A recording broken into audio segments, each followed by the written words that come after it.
धोबिया तोहरे करनवाना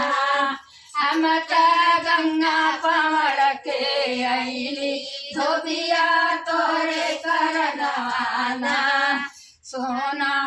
की थारिया में जेवाना हो बनवले धोबिया तोहरे करनवाना धोबिया तोहरे करनवाना जेवना घुघुटा में हो चोरवली धोबिया तोहरे करनवाना हम त गंगा पवड़ के अइली धोबिया तोहरे करनवाना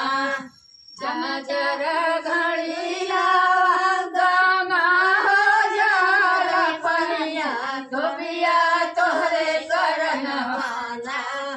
धोबिया तोहरे करनवाना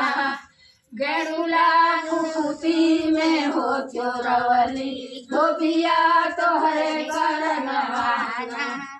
हम त गंगा पवड़ के अइली धोबिया तोहरे करनवाना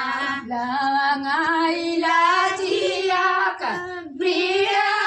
हो लगवली धोबिया तोहरे करनवाना